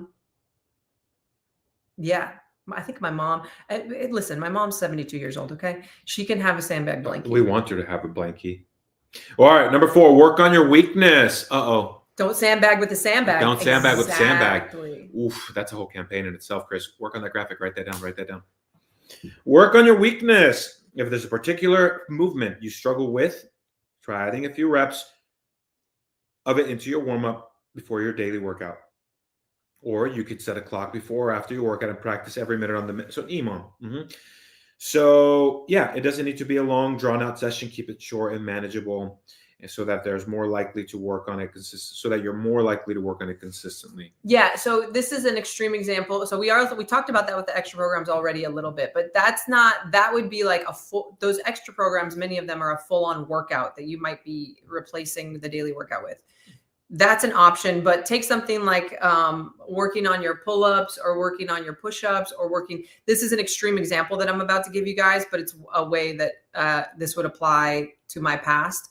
I had a huge weakness for me when I was competing was handstand push-ups. It was a weakness even before I broke my neck. And then after I broke my neck, it was really bad. Just the overhead stability wasn't strong. The positioning was horrible. I would lower myself really slow, obviously, which was not helpful for me. So as we were prepping for the 2015, I think, games, I was doing 30 handstand push-ups per day. They could be broken up, and it was obviously when I was at the gym, but we were at the gym for hours. I could do 3 here and there, but I would accumulate 30 throughout the day, every day. And I did this for months. I was still sucked at handstand push-ups, but I did get a lot better at them. So this might be something that you could do with like your pull-ups, for example. And I wouldn't recommend 30 necessarily. Again, I was like trying to compete at the games, but it might be like, okay, every day I do, 5 jump and slow lower pull-ups because I'm really trying to get my strict pull-up. Or it might be every day after the workout, I hold a 1-minute plank because I'm trying to get into a better position so that I can do on the toes push-ups. It might be every day during my warm-up, I practice the technique of a clean because I want to get better at the clean. And I'm just doing it with an empty barbell because it's just repetition. It's neurological. It's consistency over time, as opposed to I'm going to focus on it for 1 hour once a week. It could just be sprinkling in it. It's the same way, with the homeschool stuff with our kids. Reading with Knox for 4 hours in one day is not as effective as reading with him for 15 minutes every single day, right? Or practicing the piano or whatever it might be. So don't think that you have to do one of those full-on extra programs to work on a weakness, especially if the weakness is like a very specific movement. Nice. That typically happens with a lot of gymnastics or double unders, huh? I feel like it's very common. All right, do the extra challenge. It's number 5. So yeah, the extra challenge will challenge you to either do the workout with a heavier load, more reps, or do the same amount of work, but with less rest. Sometimes it's a combination of those 3. Yeah, I mean, that's just the easiest way to level up. Push yourself with the extra challenge. Sometimes you'll take a look at the programming. There'll be one workout that week. Push yourself out of your comfort zone. Yes. And so that's the thing too. So going back to just leveling up in general, if you've been using your 15-pound dumbbells for a while, which is not even in the suggested weight most of the time, don't feel like the option is 15 or 25s. Like grab some 20-pound dumbbells and allow yourself to baby step. I know a lot of times I'll use 30-pound dumbbells, which is not listed anywhere. But when I've been like 35s are maybe a little bit too aggressive for me, but I know the 25s, I'll easily hit the goal. There's no right or wrong. You don't have to jump from 25 to 35. You don't have to jump from 15 to 25. It might just be, and then certain workouts will allow you to do certain different things. Some workouts you might be comfortable using the 30-pound dumbbells, maybe if it's a deadlift or a power clean or something like that. But if it's got shoulders to overhead or maybe front rack lunges in it, you're back with the 20-pound dumbbells. And so, yes, you can perform all these workouts with just one pair of dumbbells, where maybe sometimes you're only holding one versus sometimes you're holding 2. But if you do have multiple weights, that can be helpful in your journey to leveling up, because you can baby step yourself up. I would say another one that I would like to call out, leveling up. Hey, get out of your comfort zone. Take that box a little higher. For a lot of people, hey, like work up and building confidence. That's something that we see very common. A fear of jumping, or maybe you've had an incident where you've like banged up your shin. You gotta we'll try to overcome that fear for sure. Now, really quick, There's a couple other options. There's 6, 7, and 8. Bottom line, I'm going to kind of push you guys to go read the rest of the newsletter. There are some other member shoutouts that I wanted to give to kind of wrap out our episode a little bit. Did we hit the leveling down thing that you wanted to hit? No, I think actually, what if next week's episode could be leveling down? I don't know if we need a full episode about it. I feel like our episodes, it's like 30 minutes of fitness and the rest about some other things. So it's just more of like we kind of touch on leveling down, Okay. how to level down. How to like own your truth. I think that's a good one. There's so much wisdom there. You know what I'm saying, Christine? Nelson, Chris, do you level down? I'm leveling down all day. All right. So, Salvi, you can pop in real quick. Nelson will level down in the middle of a workout. Nelson gives Do you remember when Nelson leveled down in the middle of a 50 cal bike test? Nelson, correct me if I'm wrong, Nelson. I think you were like 2 calories shy of finishing, bro. Hold on. So we could do this thing in our staff where everybody tries to do the 50 cal or 30 cal for women bike test, and it's an all out. The goal is that you got to do it under 2 minutes. Okay. It's part of the interview process. It's initiation, and it's honestly probably why some people have trauma from working at street parking. Maybe. And maybe they need some therapy from the hazing that's happened. The hazing. Down across Kim's like down across diagonal, all of it. Christine's going to level down in endurance 12 weeks. Christine, I would say that you participating in endurance is leveling up, actually. So Nelson's going, and he's like 30 cals in, and he slows down. Now, I've known Nelson has trained with some very high-level athletes over in Utah, so I was like, oh, this is like a strategy.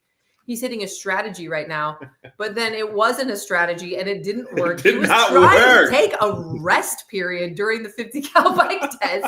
And I was like, oh man, because some of the people, I know the people that he used to train with, and they're very analytical, very coming up with schemy ways to game workouts and things like that. So I was like, oh, this is he knows what he's doing. I was so confident that he knew what he was doing, and it was not a strategy that played out whatsoever. He was 2 calories shy of finishing. It was like that. He leveled down mid race. It was a bold strategy. It was like the perfect meme. It was a bold strategy, Cotton. Conway would be proud. See, that's what I'm talking about. It would be like if you were running a 400-meter race, and when you had 150 meters left, you walked for 50 meters. And then tried to pick it back up again. Okay. All right. Yeah. That was. Can you imagine if Usain Bolt was just you'd be like, he has to know what he's doing. No, he doesn't. All right. Nelson has a defense. What is this? The whole 50 cal got the most recognition. Do you remember when Katie rolled underneath the garage door after hers? Oh my gosh. That was the best. That's right. The garage door was just this much open. And Katie, if you guys have seen, I don't even know if she's on any of the videos anymore, but she was around a long time ago. She was a gymnastics coach. And she got off the bike and rolled out of our garage underneath the door that was open this much. That was you guys ever want to see something it's a very mean thing to do. You have to establish trust with the person. If you ever want to just hit them with the 50 cal bike test, they got to know that you love them, and it comes from love. Because you could really wreck somebody with that. Okay. 50 cal bike test. Now, extreme elite athletes can get it done. 50, 30 cal bike test in sub 1 minute. But most people just give them 2-minute window to try to knock that out is plenty. It's just brutal. All right. Anyway, Salvi, bring up the first member shout out, please. We got a member shout out. Oh, I can't read. Hold on. Today is my rebirth day. I've had 22 bonus years since I died and was revived in 2003. Street parking makes me feel so good. I forget I had open heart surgery twice. Flowers are from my mom. So good. So shout out to Misty on this one. We're so grateful that you are thriving and you're still here. You're powering through. So shout out to you, Misty. We see you. I'm grateful that you are. And just the courage, to have open heart. Okay, because I've had with my neck, and then trusting my neck or my knee to try to do fitness again, but your heart. Yeah. What's the worst that could happen with my knee if I do something weird on a box jump? It's okay, I got it. I tore my knee again, but your heart, the courage that it takes, because I think so many people when they have different types of injuries or surgeries, they end up wanting to bubble wrap their life because they're so afraid of messing that up. And I'm sure there are a lot of parameters that Misty keeps, but like, I think that just shows so much courage to not give up on trying to live a fit lifestyle, honestly. Yes. Salva, bring up another one, please. Awesome. Okay. Even I can't Yeah, read that. I'm going to That's, read like, this really here. small. All right. So thank you, SP team, for always making me feel like I'm a part of something bigger and positive. I don't participate in the drama. Good for you. I work out. I'm back after a long break. I comment on the badassness and consistency. She admires Julian and Miranda. I'm trying to keep it simple. This life is already complicated. Fitness should be like brushing my teeth, a no-brainer. Mhm. Welcome back. So grateful to have you back. Awesome. Did she say she came back? She was Caitlin had let me know. Oh, okay. I was like, where did it she say that? ended up coming back. Yeah. All right. Next one. I started talk about leveling up. I started the on-ramp after not working out for 5 months and losing my wife to cancer. I skipped the burpee workouts because I figured it was way too unconditioned. I was way too unconditioned and heavy. But tonight, I went back and did one of the WODs and completed all the burpees. I am one excited human. Wow. First of all, like, I don't know who this was. Do you have the person's name? I do. No, I don't. Okay. When people share on the Facebook group, like losses, like, we've had child losses, we've had spouse losses, we've had, obviously we have a lot of like parent losses and things like that, friend losses. It's just tough. It's just tough. And one of the things that's been suggested over and over and over again is, can we please not share anything that's not fitness related? Like, if you're not here asking about how to do the workouts, and obviously this person did make this fitness related, but to deny the real lives that all of the people that are involved in our community are having. Her name is Gina. Okay. So you can't separate, because it's something that we're doing every day, and we're also living our lives every day. And so, shout out to Gina. Yeah. Obviously that's why you chose this post. Shout out to Gina, because it's just rough. And all of us, maybe most of us haven't lost our spouse, but all of us have gone through things. And I think I love that she shared this, because if there's somebody else who's going through something, whether it's similar or just something else that's hard, to be like, okay, I'm still in the phase of not working out, but I was motivated by Gina to know, or inspired by Gina to know, that eventually one day I can get back there, and I will get back there. And just seeing those posts, I think, is so uplifting and so important. So thank you for sharing that, Gina. Awesome. Thank you. All right. Next one, Salvi. All right. Certain areas of my life, discipline is not an issue, faith, family, work, but other areas, nutrition and fitness discipline, has been a challenge as I've gotten older. I can't do what I once could, and it's frustrating me, but I'm grateful for Street Parking and their approach. The programming provides multiple ways to work on my fitness. Thank you to everyone at SPHQ. Your work is gratefully appreciated by this member. So for everyone, that's the whole team. You see, like, it's great to see posts like this. It's just a reminder of the light that is shining through and what keeps us doing what we're doing. And like, I love this, because do we know the name of this person? Let me see. Go ahead. All right. So they said that certain areas of my life, Kurt, certain areas of my life, discipline is not an issue. And I think, but he's being open with, I struggle with fitness and nutrition. I think, again, that's one of the reasons why I did my post yesterday, of why I felt it's important for us to share what we struggle with, because we have a community of people who are coming to us for advice on the things that we don't struggle with fitness and nutrition. I'm not saying that we don't struggle with them at all, but, and so, hey, we're experts in this area, but to get out a level playing field. But over here, we're a disaster. Mm-hmm. So yeah, we have it dialed in when it comes to fitness and nutrition for the most part, but over here, we're a disaster. So we're all on a level playing field. You might be crushing it at work, and he says with his family, but fitness and nutrition, it's even. We all have our strengths and weaknesses, and we can all learn from each other. And I think, again, it's why it's important for us to not live in this bubble of highlight reels or being scared to share the things that we struggle with, Absolutely. to level the playing field. Yes. Mhm. Awesome. Do we have one more, Salvi? Really quick? All right. You know what I love about street parking? It has great workouts that have helped me get stronger and healthier since I joined. The variety of programming lets me customize to fit my current health needs, time constraints, and general life situations. When I have a question or post or email and I get a response, there are so many extras like the meetups, challenges, podcasts, nutrition support, YouTube videos, just to name a few. I truly feel that this is a fitness for real life. I'm not training to compete. I'll honestly never had a perfect diet, but whatever support I need, I can find through this program, and I'm glad that I found it. Oh, So thank you so much for sharing that. Once again, another light in this community. This means a lot. This really, really does mean a lot. It's what gives us the drive to keep going. Mhm. You know, what you think about that, Salvi? How does your heart feel?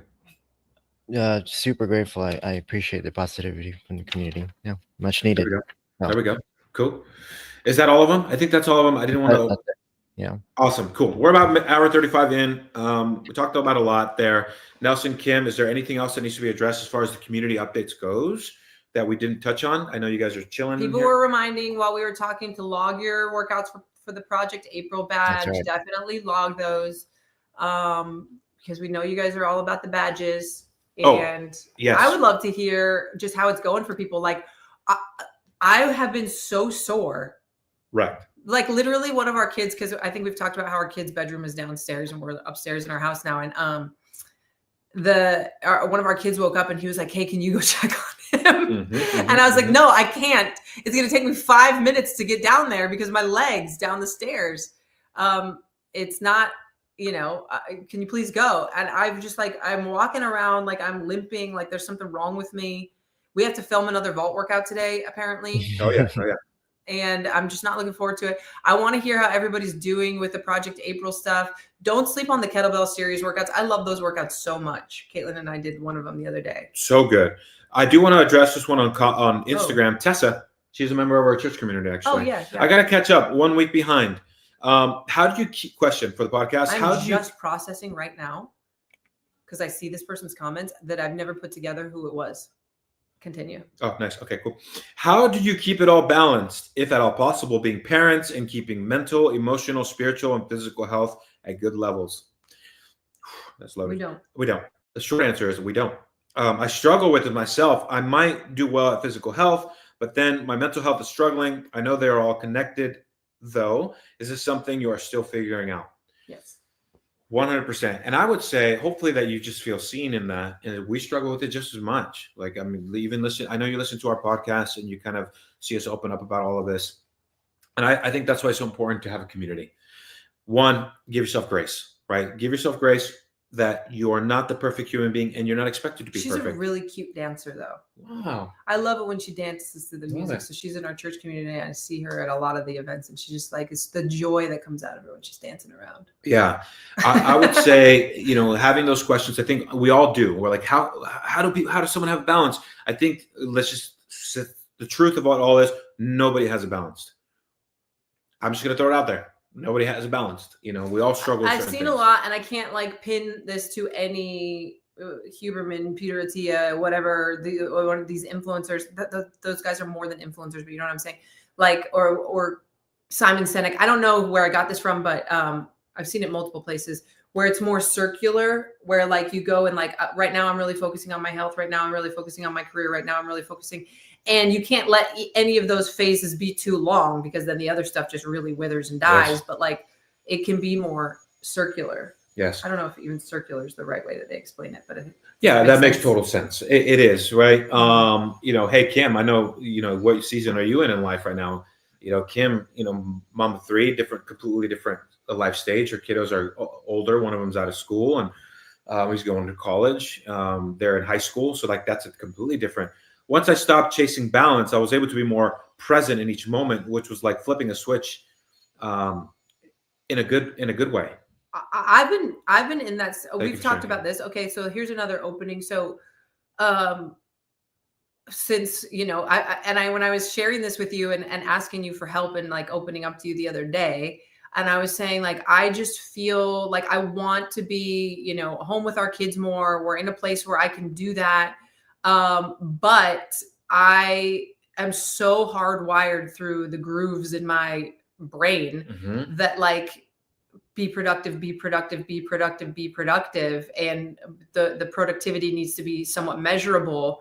And I feel like a lot of mothers in general, specifically moms that are more like along the lines of like homeschool moms or stay-at-home moms might struggle with this, but like being with them, you don't get a lot of measurable stuff done.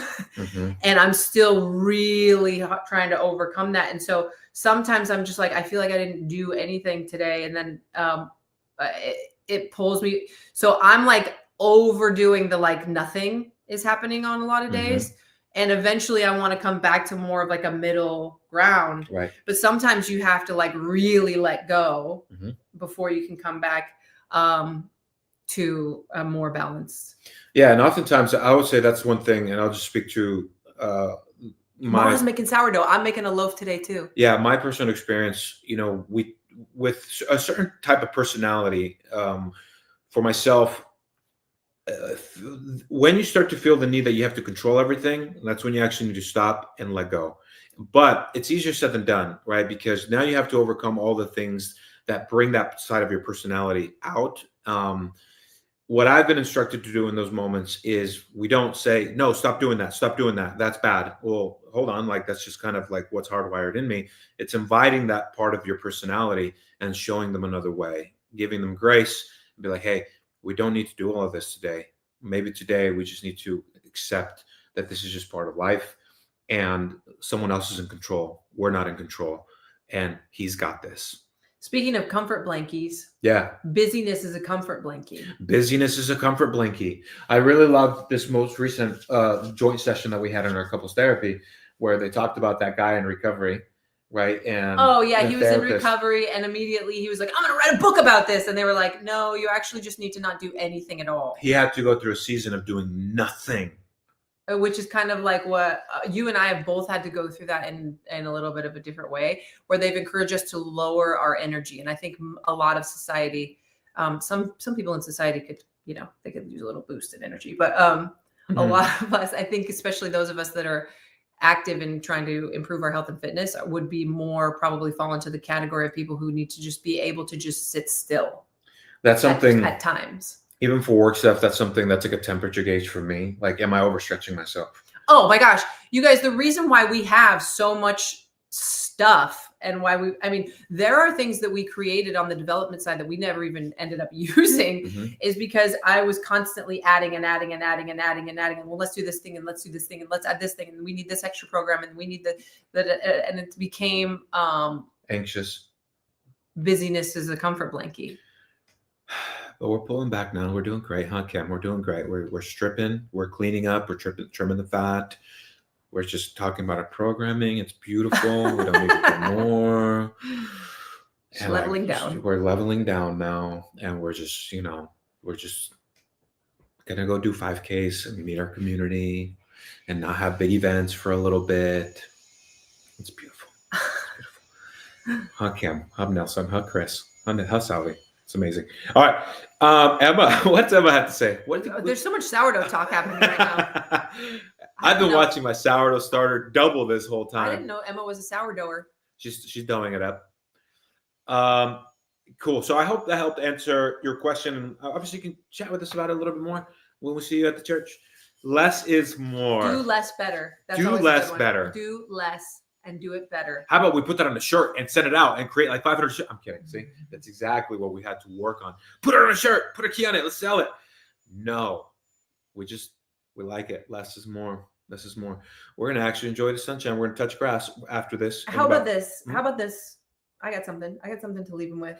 Okay, fine. We've approached the minute where Sabi, cut us off at 2 hours tops. Oh, this isn't going to take 15 minutes. Okay, good. I just wanted to share, like, somebody had brought up in one of the member shout outs, like, I don't participate in the drama. Guys, we are a community. If we had a CrossFit gym that all of us went to, there would be people who didn't like each other, people who didn't like us, people who didn't, people who wanted to complain, people who were unhappy, and it would be an in-person community. I've owned a CrossFit gym, and I know that those things happen.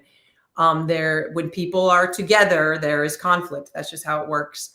Conflict is inevitable. Conflict is inevitable. And What's now the when choice? you're allowed to be anonymous, when you're allowed to be on the keyboard and you don't actually have to interact with the person face to face, it actually becomes more inevitable because there's a level of a barrier there of a protection, of safety. What I wanted to say is that, I've seen a lot of you guys like come to bat for us, like on the Facebook group and stuff. And we appreciate that. But what I would like to encourage those of you, that are happy with street parking, are not upset about the things, that we've talked about in our personal lives or whatever, don't feel like it's your responsibility to defend us. I think, attention, some of that stuff, the people are really feeling what they're feeling. Some of it might be a seeking for validation or for attention. And I just think that the best course of action is to allow them to vent out how they feel about it, but don't feel like we're asking you, I guess, to defend us. Yeah, that's a lot. The power of social media, and then when people, that's never fun. And just be, it's like we tell our monos, like, be kind. In that moment, when the feeling of Walk wanting away. to engage, it is like the hardest thing to do. Talk about humility is to put you down your phone and walk away. It's really, really freaking hard. Take a time out. Go outside, touch grass. Which really hard. This is something that I will kind of close this out with. I'm gonna add my little take on this, and this is a camping take from someone who likes to cook and prep food. Salvi, really quick, Google Traeger tailgate smoker. Don't buy it. Don't do it. Oh, I'm okay. actually shifting to. You can pop in real quick and say what's up. Hold on, I'm pulling it up for you. Yeah. The little tailgate. Is it the smoker. Ranger? Sure. I don't know. As soon as you pull it up, then I'll let you know. Oh, here we go. We're getting ready to go into camping season. The little box one, the little small box one. The second Okay. one. This is a what not to buy? Yeah, what not to Have buy. you Let me had one of those? Let me say why. Yeah, go ahead, pull it up. How many Traegers have you purchased? A lot, many. And $400. I have no regrets. They had a deal at Costco. It was one of these little ones here. You'll get, the Traeger Roadshow at Costco, and I got hooked into it because I'm a huge Traeger fan. When and I was like, this? Did we have this? we still have it. I got to return it. Costco has the best return policy, so it's great. I'm going to return this because we took it a couple times to camping, and it does not. It's too bulky. It's too heavy. If I'm going to, yes, Emma's like, we're being de-influenced. Absolutely. I actually was just looking at something recently for camping. Glory Bell's like, I don't even know the amount of different type of like cooking things that we have is a lot. Hold on. Buy again. I'm gonna, the 3-in-1 Blackstone 3-in-1 tailgater. This is the one I'm actually going to recommend if you're going to get something. And this is why this doesn't work, because with this one, it's bulky, it's heavy, it's uncomfortable, and then like if you're going to make eggs and stuff on it, you have to get like the cast iron thing. This is what I'm going to recommend. Type in the Blackstone 3-in-1 tailgater. Boom, right there. This beast right here. You can fold them. I'm going to buy this. Okay, but that's what I was just going to say. Caveat to this. Side note, he's telling you to buy it before he's actually purchased it. It might suck. I can tell you that it's not going to, especially with the season that we're in with our kiddos. I'll pull that thing back up. Let me talk about the specs on this thing. You're influencing them to buy something that you haven't even tested. Because I already know. It's like like this. I already know that if I'm going to order a barbell from Rogue, what it's going to be. Right. You know what I'm saying? Okay. So it's like, cool. Do I need to buy it and test it? No. That's how we pull it back up. How much is it? How much is it? It's $370. Well, this isn't the Amazon deal. Hold on. I feel like we just saw a better deal that was like $370 something. Okay, not cool. I'll tell you why. Look at the legs. Not only is it more of a rectangle instead of a square, which makes it awkward, then you can use the legs. You can fold it down. It's got wheels. You can throw it in the back of your truck. Things on the dirt of a campsite. Hold on. Here's more to it. It not only does it have the griddle, it's got also a grill. So you can not only can you make burgers on the grill side, the griddle for the eggs. So when the boys are hungry, right? It's like cool. I'm gonna make Would you 5 ever? eggs Because I feel like a lot of campsites have they're very janky, but like the Here's what I will say, barbecues. Nelson. Okay, no, don't try to See, add to Nelson this. agrees with me. Nelson and I have done a lot more camping than you. No, have, okay? hold up. Go to Home Depot. They sell a bunch of extra accessory wheels. You can pop those Now you're things in adding there. more. Bec- But because- I'm not. I'm just saying. those- You just wait. I'm gonna get this because Okay. I'm gonna throw this in the back of our truck, and we're gonna be a beautiful camping family, and just singing around the fire, and I'll make the breakfast in the morning. Less is more, Julian. But listen, once the kids get of age and they're not so like, I'm hungry, because not only that, it's propane, so you can just take your little propane setup, you get it going, and then once like, all right, they're good, then we can start doing campfire cooking. Right. Then the fire, we're not so worried about them jumping in the fire and going full Lord of the Flies. Mhm. That's just my 2 cents. Okay. Heidi says if it has to be modified, I'm out. Gosh dang it, Heidi. Okay. I'll share this. Okay. All right. All right. That's it. That's the last thing I'll leave you guys with. All right. LOL YouTube video of this wheel upgrade, please. Do less better, Julian. I don't like this. I feel like I'm being attacked. You're a gadget person. I'm a gadget person, okay? And I like it. I appreciate it. I'm excited to use my Yeti French press. That was like, can I share it yesterday? You were like, I'm gonna get Knox a wiffle ball like feeder. And I was like, can't we just throw him the wiffle ball? And he was like, yeah, but this if he wants to play. And I was like, listen, I do not want some other random plastic machine that breaks just sitting in our yard. We'll just throw him the wiffle ball. Or we can get him like a little T-ball thing. But you like gadgets. He's so sad. You agreed with me. Because it's like all the bubble machines that get purchased and everything, and then they just sit Yeah. because they stop working. Yeah. That's me surrendering and putting my pride aside. I'm just owning up to, yes, I like gadgets and I have a problem. Glory Bell, stop. Don't enable him. No, we already have it, but he's going to go on a 30-minute explanation. Pull of it. that thing up. Pull it up. Pull up the French Hey, press. did Sally. we get our cut off? Oh. No, pull it up. Rig up. We already have the Yeti. No, this is what we're engaging with the community. This is our community right now. Right. All right. Pull We up the already Yeti have it. French press. Somebody's okay. Heidi, what's your French press of choice? Heidi, I know you're in there somewhere. Hey, for those of you 60 people watching, don't be shy. Add your opinion in here, okay? This is where this is an abundance of We're counselors, fancy. okay? At least 47 of those people are at work, and 2 people just left because they just got called out. They're like, shoot, all right, I'm out. Rhonda, I love my French press. Yes, it was so delicious. I just laughed because I've heard you go on and on about the French press to people. I was like, oh, Glory Bell brought the French press in here where we got another 10-minute story now. I love it. I'm really, really excited about this thing. Next thing you know, I'll put that freaking pour over thing, I'll try it out. You'll be like Chris and Kevin. Hey, You'll be wearing matching top and bottom suits. don't tempt me with the good time. And like a running hat. I'll start with my glasses. I'll get a little pair of glasses first. Mm-hmm. Like in the little ankle socks. Yeah, ankle socks. Like the crew socks. Yeah, for sure. All right. All done. I'm done. Thank you so much. If there's any last minute questions, please pop them in the comments below. And here's the thing. We do look at the comments once these videos do get posted. You guys go back to them. So pop a comment in there later on. And whoever's running that page will answer it. I answer them sometimes. What is the flavor is so much richer. It's so delicious. Yes to the Yeti, but the Yeti mug leaks. The Yeti mug. I've never had a leaky We Yeti. haven't had a leaky Yeti yet, but we haven't really taken it through the ringer. So I'll keep you guys. Heidi, I've got a basic French press. Works. Yeah. Yeah, it does. Mm-hmm. It does. All right, cool. Sounds good. Later, guys. We appreciate all of you. Thank you for tuning in on this week's episode of Lord in the Street. What are you feeling? Are you hungry? Definitely. I'm starving. See you guys later. Bye. Later.